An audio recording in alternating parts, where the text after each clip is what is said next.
भारतीय शास्त्रीय संगीत की उद्भव एवं विकास की जो लेक्चर श्रृंखला है उसकी दूसरी कड़ी में आप सभी का स्वागत एवं अभिनंदन।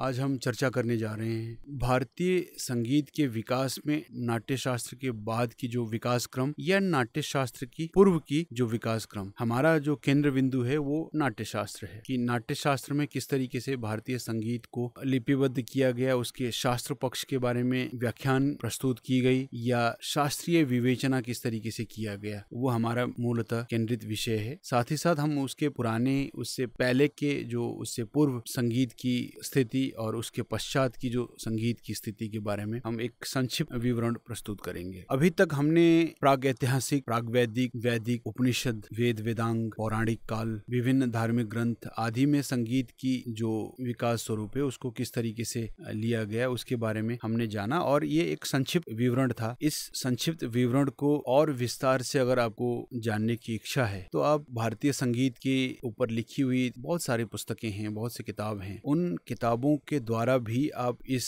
चीज को और विस्तार से आप जान सकते हैं और इन चीजों को समझ सकते हैं। तो चलिए आज बढ़ते हैं नाट्य शास्त्र से पहले की जो भारतीय संगीत की स्थिति को जाने और नाट्य शास्त्र को जाने, साथ ही साथ नाट्य शास्त्र के पश्चात की जो विकास क्रम है उसको समझे। नाट्य शास्त्र भारतीय शास्त्रीय संगीत का आधार ग्रंथ माना जाता है। हम अगर सामवेद की बात करें, सामवेद के पश्चात कोई ऐसा ग्रंथ जो संगीत, नाटक और रस भाव के पक्ष में अगर विस्तार से चर्चा करता है तो वो नाट्य शास्त्र है। नाट्य शास्त्र की लेखन से पूर्व जो भारतीय संगीत का जो अनवरत यात्रा रहा है, उस यात्रा में हमने आर्चिक, गान, उदात, अनुदात, स्वर आदि के बारे में हमने समझा और उसका विकास क्रम को भी हमने किस दिशा में उसकी विकास क्रम हुई है और किस उद्देश्य के साथ उसका शास्त्रों में और जनमानस में प्रयोग रहा है उसके बारे में हमने किंचित समझने की कोशिश की है। करीब करीब ईसा पूर्व की द्वितीय शताब्दी आसपास से लेके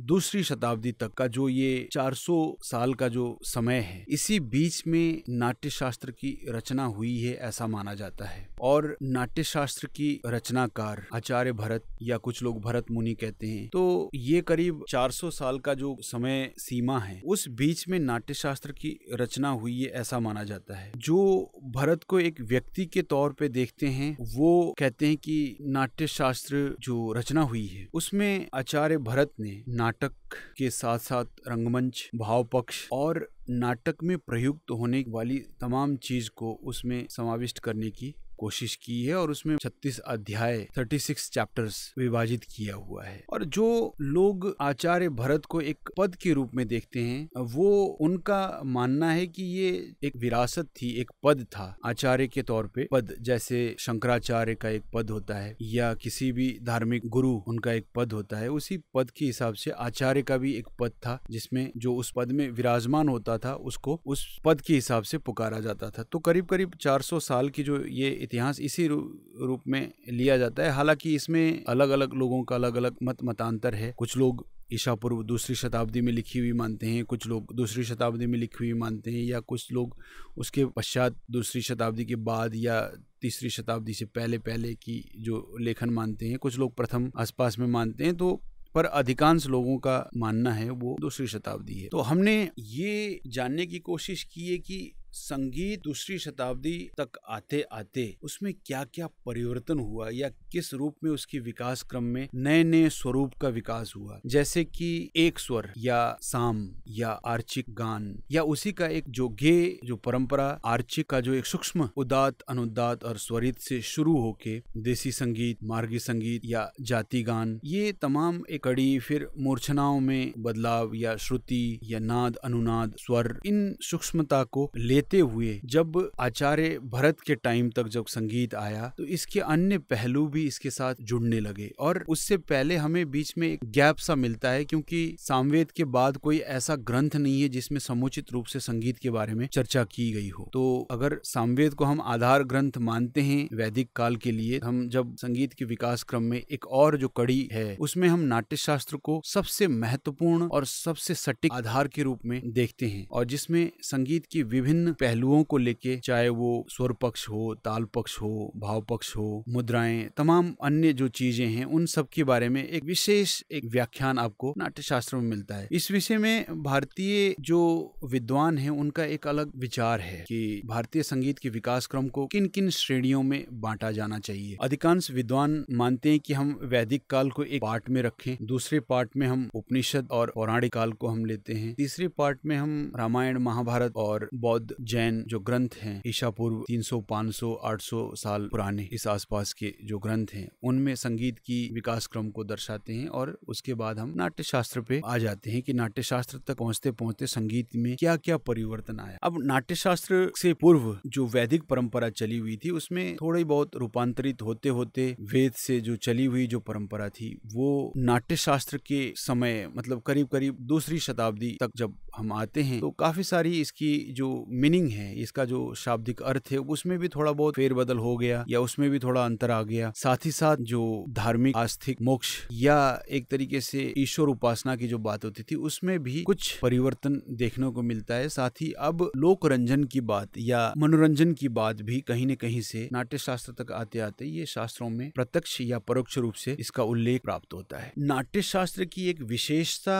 ये है कि नाट्य शास्त्र में संगीत को अलग दृष्टि से व्याख्यान किया गया है। अध्याय 28, 29, 30, 31, 32 ये जो अध्याय हैं इसमें संगीत की चर्चाएं हुई है। और इसके अलावा संगीत से जुड़ी हुई चीज रस के बारे में, क्योंकि रस भाव के बिना संगीत कहीं न कहीं अधूरा है, साहित्य के बिना संगीत अधूरा है, रस के बिना संगीत अधूरा है। और रस और साहित्य को भी नाट्य शास्त्र में यथोचित जगह मिली है और उसकी न्यायोचित व्याख्या मिलती है। नाट्य शास्त्र करीब करीब 36 अध्याय में से अध्याय नंबर 28 जिसमें स्वर, श्रुति, ग्राम, मूर्छना आदि के बारे में विस्तार से चर्चा की गई है। आचार्य भरत ने स्वर का जो कॉन्सेप्ट है या जो ग्राम, मूर्छना आदि की कॉन्सेप्ट्स के बारे में बहुत बारीक से उसकी इम्प्लीमेंटेशन को लेके या उसकी गायन में किस तरीके से प्रयोग होती है। राग शब्द तब तक प्रचलन में नहीं था, देशी संगीत या मार्गी संगीत के बारे में या जाति गायन का तब प्रचलन था, तो उस प्रचलन को इस ग्रंथ में समाविष्ट करने की कोशिश उन्होंने किया है। अध्याय 29 में वीणा के बारे में विस्तार से चर्चा किया है। साथ ही वीणा वादन के शैली के ऊपर कितने प्रकार के वीणा थे, किस प्रकार से उसकी गायन वादन होती थी या गायन वादन में उसका प्रयोग किस तरीके से होता था, उसके बारे में समुचित विस्तार से चर्चा करने की कोशिश उन्होंने इस अध्याय में किया है। अध्याय 30 सुशीर वाद्य या वाद्य के प्रकार की जो अगर बात करें तो सुशीर वाद्य या उसकी विविध आयाम के बारे में अध्याय 30 में आचार्य भरत ने चर्चा किया है। अध्याय 31 में काल, लय आदि के बारे में चर्चा किया है। अध्याय 32 में गायक के गुण एवं अवगुण के बारे में विस्तार से चर्चा किया है। और जो अध्याय नंबर 33 है उसमें अवनद वाद्य के बारे में विस्तार से चर्चा किया है। तो इन 28, 29, 30, 31, 32 और 33 जो अध्याय की जो व्याख्यान है वो संगीत के दृष्टि से महत्वपूर्ण मानी जाती है। और उसमें भी सबसे महत्वपूर्ण जो अध्याय है वो अध्याय नंबर 28 जिसमें मूर्छनाओं के बारे में, क्योंकि मूर्छना इसलिए भी महत्वपूर्ण है, मूर्छना के द्वारा ही रागों का निर्माण हुआ है ऐसा मानते हैं हम। करीब करीब इनके ही अनुयायी मतंग मुनि ने राग शब्द का उल्लेख किया है जो कि मूर्छना पद्धति के साथ शायद ऐसा माना जाता है कि उसकी नामाकरण हुई है या उसका एक नाम दिया गया है। और गमक, श्रुति के बारे में, स्वर के बारे में भी इस अध्याय में विस्तार से चर्चा हुआ है। तो स्वर का जो शाब्दिक अर्थ या इसको स्वर क्या है, लय क्या है, ताल क्या है, ग्राम क्या है, मूर्छना क्या है, छंद क्या है, काल क्या है, सुशीर वाद्य क्या है, अवनद वाद्य क्या है, इन चीजों को नाट्य शास्त्र के इन अध्यायों में समाविष्ट किया गया है। साथ ही साथ रस के बारे में अध्याय नंबर 6 और अध्याय नंबर 2 जो कि हमारा जो आज ऑडिटोरियम कहते हैं, सभागार कहते हैं या मंच कहते हैं, तो मंच की अवधारणा को भी स्पष्ट करने की कोशिश की है। तो इस ग्रंथ को एक तरीके से अगर देखा जाए तो संगीत के बारे में और संगीत से संबंधित चीजों के बारे में डिफाइंड किया हुआ है। इसलिए इस संगीत ग्रंथ को भारतीय शास्त्रीय संगीत, भारतीय शास्त्रीय नृत्य या अन्य जो शास्त्रीय परंपरा जो हमारे में जो चली है उसका आधार ग्रंथ भी अभी भी माना जाता है।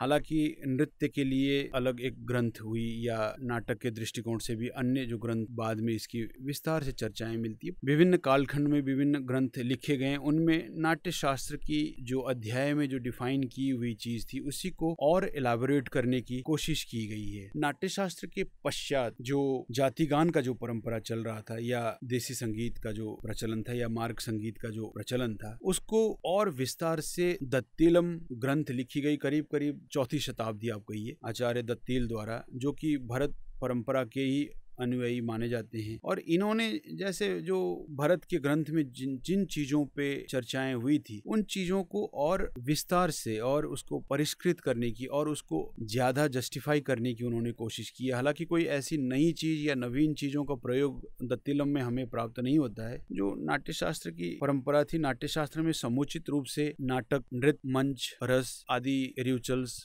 पूजा, ये सब चीजों को समाविष्ट करके पूरा ग्रंथ लिखा हुआ था। वो आगे बढ़ते बढ़ते दत्तीलम में संगीत से थोड़ा सा कन्फाइन होके संगीत तक आ गया।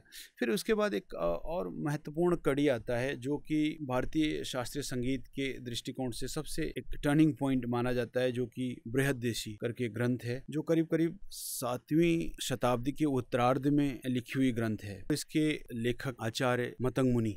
इस ग्रंथ का एक मूल जो स्वरूप है, इसमें राग शब्द का उल्लेख हमें प्राप्त होता है और इसमें जाति के भेद के बारे में भी इन्होंने विस्तार से चर्चा किया है। स्वर, ग्राम, मूर्छना, जाति गायन या देसी संगीत, मार्गी संगीत का जो एक सूक्ष्मता है, इसको भी और विस्तार से चर्चा करने की इन्होंने प्रयत्न की है। राग शब्द का अर्थ इस ग्रंथ में सर्वप्रथम मिलता है, जो कि आज हम जो राग शब्द का अर्थ रंजयती रागा, बृहद्देशी का ही एक पार्ट है जहाँ पे राग शब्द का हमें प्रयोग मिलता है। बृहद्देशी में जिस तरीके से संगीत को डिफाइन किया हुआ है उसके बारे में हम एक चैप्टर ऐसा डिफाइन करेंगे, उसमें चर्चा करेंगे कि बृहद्देशी को लेके बात हो। और बृहद्देशी के बाद एक और ग्रंथ भारतीय संगीत में प्राप्त होता है जो कि संगीत मकरंद प्राप्त होती है। और इन ग्रंथों में भारतीय संगीत की जो विकास क्रम है, चाहे आचार्य भरत या चाहे दत्तीलम या चाहे मतंग मुनि, इन्हीं परंपराओं को आगे बढ़ाने की प्रयत्न किया हुआ है इन ग्रंथों में। भारतीय संगीत के विकास क्रम में करीब करीब 8वीं शताब्दी आसपास से